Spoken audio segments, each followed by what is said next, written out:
चलिए आज हम बात करेंगे यूनिफॉर्म सिविल कोड के बारे में, क्योंकि छत्तीसगढ़ में भी यूनिफॉर्म सिविल कोड लागू करने के लिए समिति का गठन किया गया है और इसके लिए अधिसूचना जारी कर दी गई है 25 जून 2026 को। तो देखते हैं इस अधिसूचना में क्या क्या बताया गया है।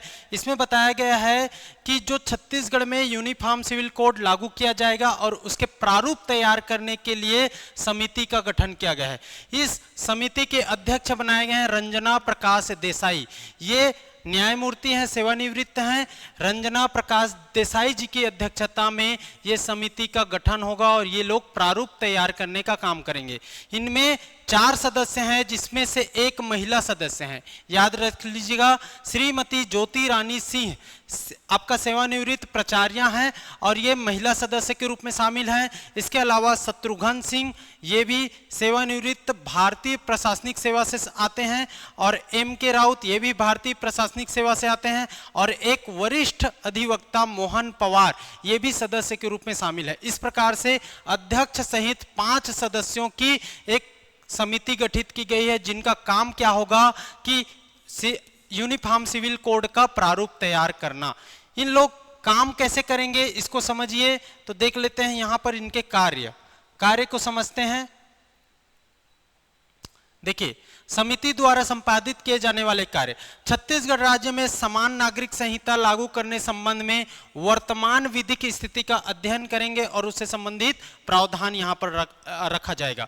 विवाह, तलाक, भरण पोषण, उत्तराधिकार, दत्तक ग्रहण संबंधित विषयों पर समान नागरिक संहिता के लिए सुझाव देना इनका कार्य है।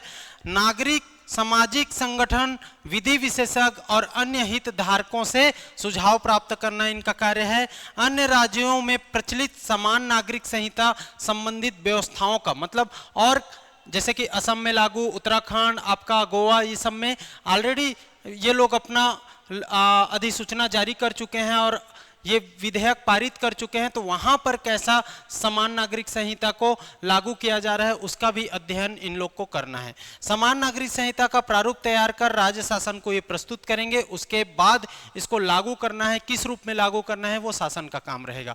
इसके लिए एक विधेयक लाया जाएगा और विधेयक को सर्वसम्मति से पारित करा करके इसको लागू कराया जाएगा राज्य में। ठीक है, तो ये इसके लिए ये अधिसूचना है, ये गवर्नमेंट द्वारा ऑफिशियली 25 जून 2026 को, ये डेट याद रख लेना, यूसीसी के लिए अधिसूचना जारी हो चुका। एक चीज जानना है कि अब यूसीसी होता क्या है, इसको समझिए। यूसीसी को समझना पड़ेगा ना भाई। तो यूसीसी यूनिफॉर्म सिविल कोड, इसी को बोलते हैं समान नागरिक संहिता, इसी को बोलते हैं समान नागरिक संहिता। तो इसका मतलब क्या है? तो देश के सभी नागरिकों के लिए एक समान कानून बनाना। ठीक है, देश के सभी नागरिकों के लिए एक समान कानून होना और इसके लागू होने पर धर्म के आधार पर, जाति के आधार पर या लिंग के आधार पर इसके बिना परवाह किए विवाह, तलाक, बच्चा गोद लेने और संपत्ति के बंटवारे जैसे मामले में सभी नागरिकों को एक समान कानूनी अधिकार या एक समान उनके लिए नियम बन जाएगा और उसको लागू किया जाएगा। यह है आपका यूसीसी समान नागरिक संहिता।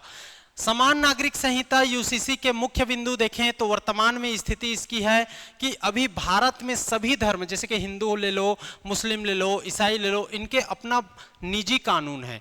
ठीक है, शादी करने का, विवाह का, संपत्ति वितरण के, सबका अपना अपना निजी कानून है। यूसीसी जैसे ही लागू हो जाता है ये सारे अपने अपने निजी कानून खत्म हो जाएंगे और सभी के लिए एक समान कानून, वन नेशन वन लॉ की व्यवस्था बन जाएगी। याद रख लेना, बहुत इंपॉर्टेंट है। इसके अलावा संवैधानिक अधिकार में देखेंगे तो आर्टिकल 44 में स्पष्ट रूप से बताया गया है डीपीएसपी के अंतर्गत कि यूसीसी का उल्लेख बताया गया है। यूसीसी का उल्लेख है उसमें, जिसमें पूरे देश में सभी नागरिकों के लिए समान नागरिक संहिता लागू करने का प्रयास उसमें दिखाया गया है।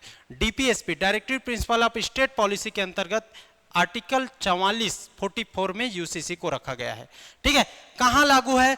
तो ये पहले एकमात्र गोवा में लागू था। ठीक है, अभी तो कुछ जगह में इसके बाद इससे संबंधित विधेयक पारित कर दिए गए हैं, जैसे कि उत्तराखंड और असम में।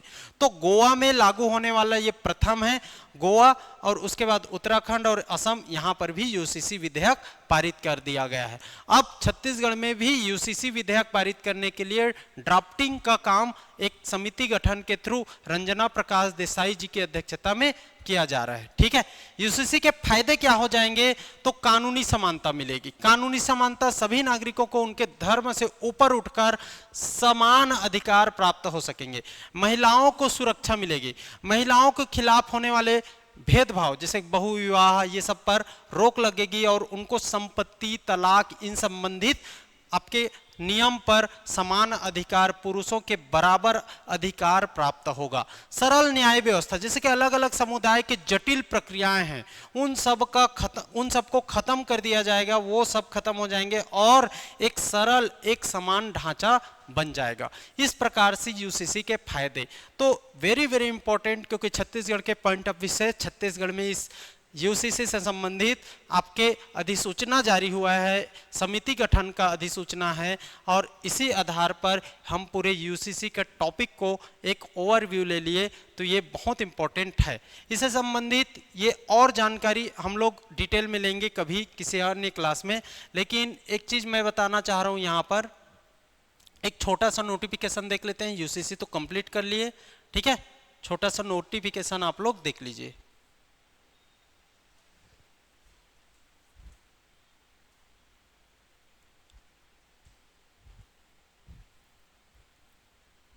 देखिए, हमारे इंस्टीट्यूट में सीजीपीएससी प्रीलिम्स का नया बैच स्टार्ट हो रहा है 13 जुलाई से। ये गलती से है, थोड़ा सा इसमें मिस्टेक है, 13 जुलाई ना, 13 जुलाई से स्टार्ट हो रहा है। इसको आप लोग ज्वाइन करना चाहते हो ऑनलाइन या ऑफलाइन मेथड किसी भी थ्रू, तो देख लीजिए यहाँ पर ये ऑनलाइन फीस है 5,000 8,000 के बदले में और ऑफलाइन फीस है 10,000 15,000 के बदले में। ये ऑफर चल रहा है, तो इसको ज्वाइन कर सकते हो। नंबर दिया गया है और हमारा एड्रेस दिया गया है। ठीक है, सीजीपीएससी प्रीलिम्स का टेस्ट सीरीज भी स्टार्ट हो रहा है। ठीक, स्टार्ट हो रहा है टेस्ट सीरीज, तो टेस्ट सीरीज को ज्वाइन करना चाहते हो ऑनलाइन या ऑफलाइन, तो उसको भी ज्वाइन कर सकते हो। इस तरीके से आज का टॉपिक था हमारा यूसीसी, क्योंकि यूसीसी संबंधित छत्तीसगढ़ शासन ने एक अधिसूचना जारी किया है, इसी कारण आज का टॉपिक मैंने यूसीसी को उठाया। इसी तरीके से इम्पोर्टेंट टॉपिक को यहाँ समझना है, आसानी से जानना है उसके बारे में, तो हमारे चैनल से जुड़े रहिएगा, पढ़ते रहिएगा। All the best, thank you.